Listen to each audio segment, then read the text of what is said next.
Carol Danvers, prodigal child of the Milky Way. Nick Fury, my favorite one-eyed man of intrigue. How goes it out there? You know, cold, no air, space.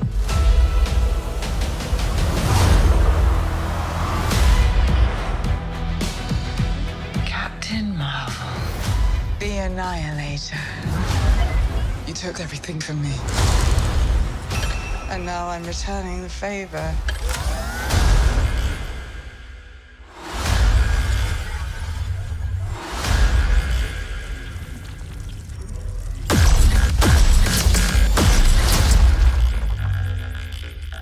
What is happening to me? She's entangled our light-based powers. So we switch places whenever we use them. Strong theory. You can absorb light, I can see it. and Kamala, Who's Kamala? Hi. She can turn light into physical matter, which I have never heard of. I could totally show you. No!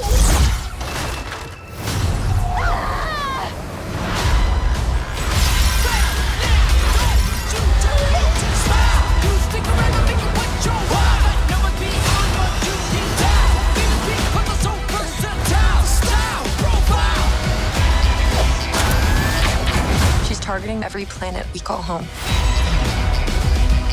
I would never choose to bring anybody into this. You are not the only thing standing between this and the universe. Oh my god, we're a team.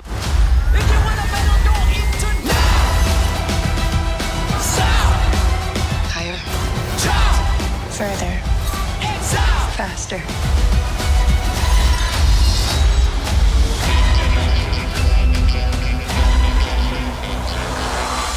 Who's a good kitty goose?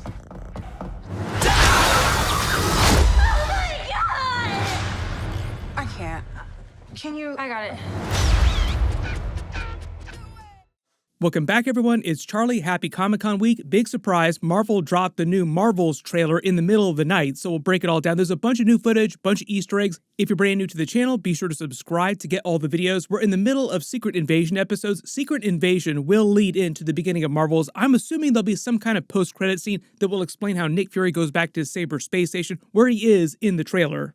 Maybe we'll get a cameo scene from Monica Rambeau, who's working with him as part of the Saber organization running the space station. Because of that Miss Marvel post-credit scene, maybe there'll be like another post-credit scene that will just carry forward the Captain Marvel post-credit scene where she shows up in Kamala Khan's house wondering how she got there. But it seems like based on the way the trailer footage starts, it starts before that takes place and he's just calling Captain Marvel to catch up with what Carol Danvers has been doing. Big joke about being the prodigal daughter of the Milky Way. The Milky Way is our galaxy that Earth belongs to. She's mostly been in Kree scroll space dealing with the Kree and all the other planets, just trying to help random peoples all over that part of the galaxy.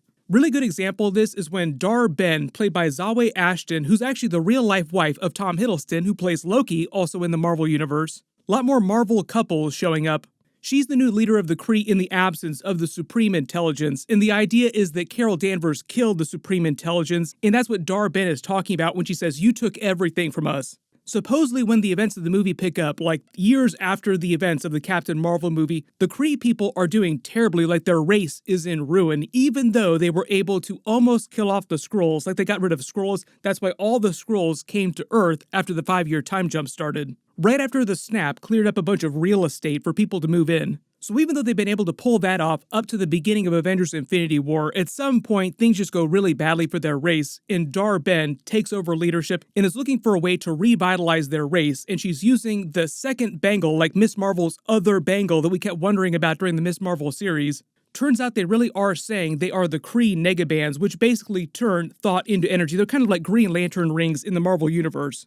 Meaning that the blue hand in the Temple of the Ten Rings, like big Shang-Chi Easter egg, actually belonged to a Kree soldier that was wearing that part of the bangle. Dar Ben is using her bangle to actually open these portals and steal the resources from all these planets that Carol Danvers says the places that we call home. She's basically pulling a Galactus, sucking all the resources out of planets to help the Kree.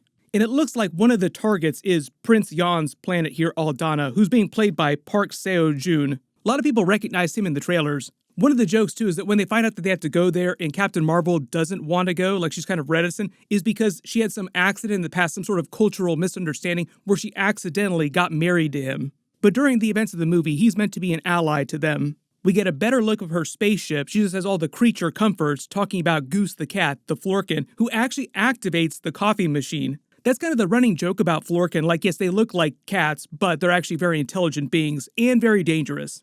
Nick Fury even says hello to Goose the cat, like, hey, how you doing? So it seems like he's made up with Goose after all these years. Like, yes, you did take my eye, but you're pretty handy in a pinch. While they're catching up, you see a couple pictures of Monica Rambeau and of her mother, Maria Rambeau. The rumor is we're actually going to see a version of Maria Rambeau Captain Marvel from another universe at the end of the movie. Not the same one from the 838 universe in the Illuminati, because Scarlet Witch killed all those members of the Illuminati. But I think part of the idea is that in the movie they'll explore the whole idea of crossing between universes, because we're in the middle of the multiverse saga and we're building up to Avengers Secret Wars where all these different universes collide. I think that at some point during the end of the movie, somehow Monica Rambeau winds up in this alternate universe where her mother actually became Captain Marvel, kind of like we saw during Doctor Strange Multiverse of Madness, but a different universe.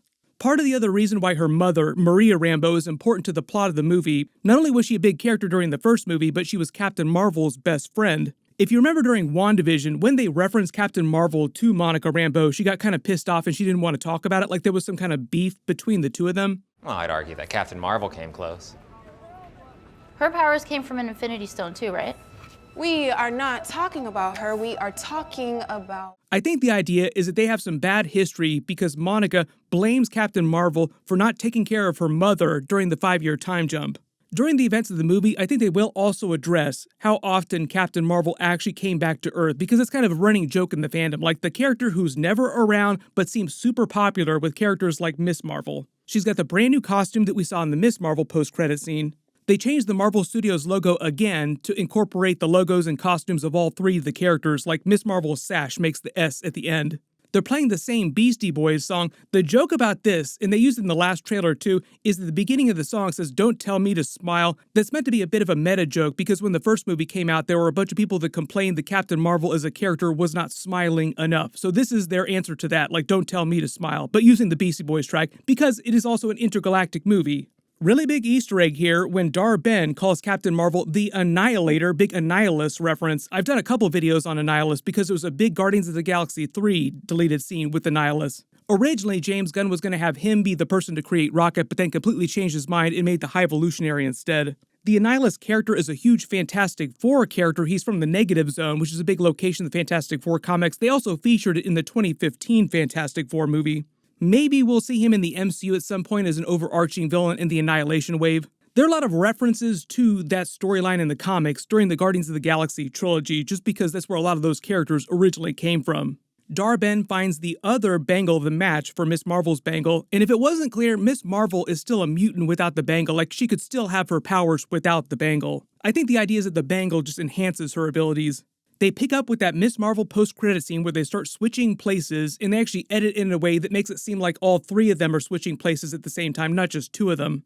When you see Monica Rambeau touching this barrier here, that might have something to do with destabilizing this universe, the MCU universe, and why they teach an incursion happening where she gets trapped in another universe at the end of the movie. Something about the bangle that Dar-Ben is using to make her device to open portals and steal resources from other planets is destabilizing the MCU just in general.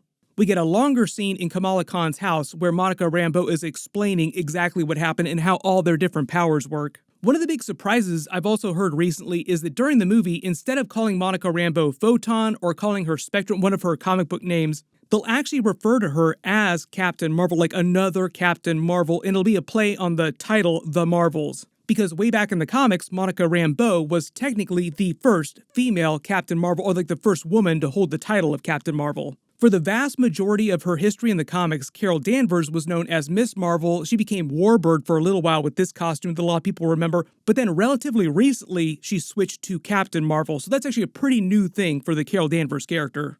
And as they explain, they have to find a way to use all three of their powers and the quirk behind them switching places to their advantage during their big fight against Dar-Ben, which you see later in the trailer. You notice as she's falling through the air, Kamala Khan has a t-shirt with a bunch of Captain Marvel comics on it that are from real life. A lot of the artwork in her bedroom is also based on real-life comic book art. And if it wasn't clear, they're actually a bit of a costume change during the movie, so this is them in the other suits that they wind up getting later, more comic book suits or more versions of comic book suits. Then when Captain Marvel says Dar-Ben is targeting all the planets that they call home and they go back to Earth, it sounds like they will come back to Earth and there'll be another battle of the Saber space station here. A lot of humans on the space station too behind him. Most of the time when we've seen the space station, it's been other Skrulls that have been working there. And you probably noticed the Statue of Liberty has been repaired since the events of Spider-Man No Way Home, because this is happening well after Spider-Man No Way Home. When Monica is arguing with Captain Marvel saying you're not the only thing standing between this and the universe, she's trying to explain to her that there are other people there with powers who can help her. They actually revealed recently one of the reasons why Captain Marvel has been away for so long, or stays away so long, is because after she got rid of the Kree influence on her mind and got her memories back, she remembered who she was, she became a workaholic and just spent all this time working around the galaxy trying to help people. So it's kind of like the working girl that never takes time to come home and visit her friends. They have the joke about an entire pack of Flurkin, like you see a bunch of kittens, which are just baby Flurkins. Goose the cat has been busy. They end with a couple funny moments, but if there are any big Easter eggs that you spotted in the trailer that I didn't talk about in the video, just write them below in the comments. Generally, I think this trailer is a little bit better than the last one. But like I said, the big concept that they're teasing during this movie is the Incursions becoming a bigger thing, because we're getting so much closer to Avengers 5 Kang Dynasty and Avengers 6 Secret Wars, where the multiverse begins to collapse on itself. Blame Deadpool for some of that happening too. We'll see a lot of that idea during Deadpool 3. Deadpool kills the Marvel Universe, but it's Deadpool kills the Fox Marvel Universe. There's a bunch of other trailers that are coming this weekend because of Comic-Con, so be sure to enable alerts for my channel so you don't miss that. There should be an Invincible Season 2 trailer on Friday, and I think we might get a Loki Season 2 trailer as well this weekend. Whatever they wind up releasing, of course I'll do videos for it, so click here for my brand new Secret Invasion finale trailer, and click here for all my other Comic-Con trailer videos. Thank you so much for watching, everyone stay safe, and I'll see you guys in the next one.